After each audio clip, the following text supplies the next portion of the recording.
Bitcoin has risen from less than 1 penny in 2010 to a price of about $17,000 as I write this. In 2017 alone, Bitcoin's value has risen by more than 1,700%. So how big could the value of a Bitcoin get?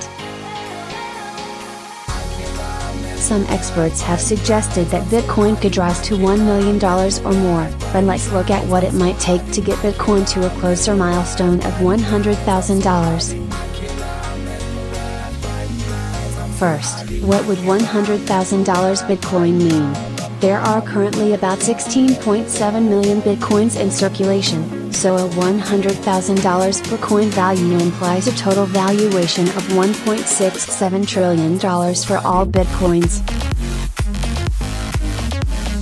This is certainly a large sum of money, but it isn't unattainable by any means. For reference, the global money supply is estimated to be $84 trillion, and there is estimated to be $280 trillion of total wealth in the world. So if just 0.6% of all global wealth was stored in the form of Bitcoin, it would translate to a $100,000 Bitcoin price.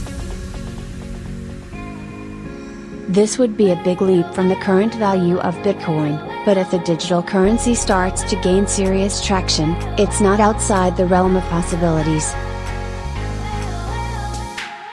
With that in mind, here are 4 catalysts that could propel Bitcoin from its current level of around $17,000 as of this writing to a 6-figure price tag. 1. Bitcoin becomes much easier to use. There are 2 sides to a Bitcoin transaction if it's being used as a currency, not just as a speculative investment, the consumer and the merchant. First, let's look at the main obstacle on the consumer side. Simply put, Bitcoin is not as user-friendly as it needs to be to become a widely used method of payment. To be fair, Bitcoin is much easier to use than it was just a few years ago.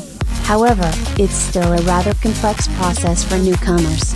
An account must be created with a Bitcoin exchange like Coinbase, which typically involves sending a photo of your ID and linking your checking account. And unless you have instant buy capability, you can be waiting several days for your Bitcoin to arrive in your wallet. While I wouldn't call the process difficult, it is certainly more tedious than pulling cash out of an ATM or swiping your credit card at a merchant. Many companies, large and small, are engaged in finding ways to solve this problem, and some progress is being made. One particularly promising example is Square, which recently started experimenting with Bitcoin in its Square Cash app. If buying and using Bitcoins becomes as easy as swipe right and then scanning your phone at a payment terminal, it could cause the digital currency's adoption to explode. 2. Major retailers start accepting Bitcoin. There are some online retailers and a handful of brick-and-mortar businesses that accept Bitcoin payments, but none of the major players have decided to accept Bitcoin just yet. On the same day this article was written, it was reported that eBay is seriously considering accepting Bitcoin as a payment method. Amazon.com has long been rumored to have Bitcoin acceptance in the works, which would be the holy grail for Bitcoin acceptance as a currency. If one of these major retailers, or another of comparable size, say, Walmart or Target, decides to readily accept Bitcoin payments for all purchases, it could become a game changer for Bitcoin. 3.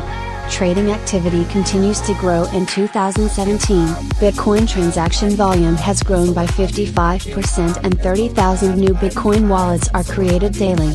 Since Bitcoin isn't widely accepted as a currency yet, it's fair to assume that much of this activity is the work of speculators, that is, people who are buying Bitcoin for the sole purpose that they think it will increase in value. At the end of the day, Bitcoin's price is governed in the same way as any other asset, primarily by supply and demand. As long as speculators keep demand ahead of the supply of Bitcoins available for sale, the price could continue to rise. 4. Governments start using Bitcoin. or become more accommodating. Bitcoin use as a currency has become fairly popular in Japan. The country officially authorized Bitcoin as a payment method earlier a few months ago, and as of the latest available information, about 240,000 businesses in Japan accept Bitcoin as a form of payment. As a result, Japan has the largest share of Bitcoin trading volume in the world. Roughly 60% of Bitcoin trading volume was in Japanese yen as of October 2017. In the meantime, while the US government hasn't officially regulated Bitcoin yet, other than labeling it as a capital asset for tax purposes, some US jurisdictions have made it quite difficult for businesses to accept Bitcoin payments. For example, in New York, all businesses that want to take Bitcoin payments need to obtain a BIT license, which costs $5,000 to apply for and comes with 500 pages of paperwork. On the other hand, if the US government, or another major government, decided to become more accommodating, or even embrace Bitcoin as a payment method, it could send the digital currency soaring. In fact, the Japanese government's recognizing Bitcoin as a legal form of payment has been credited for a large portion of 2017's gains.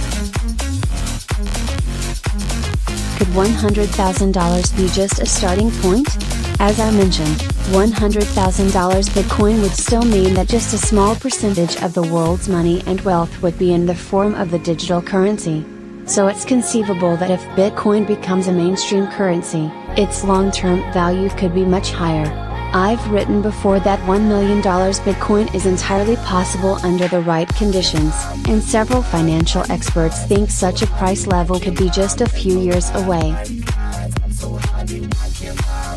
To be clear, there's a lot that would need to go right before Bitcoin's price could reach such elevated levels, and it's entirely possible that things won't go well for Bitcoin and the price could collapse. In short, Bitcoin could conceivably go either way over the next few years and could potentially make a big move in either direction.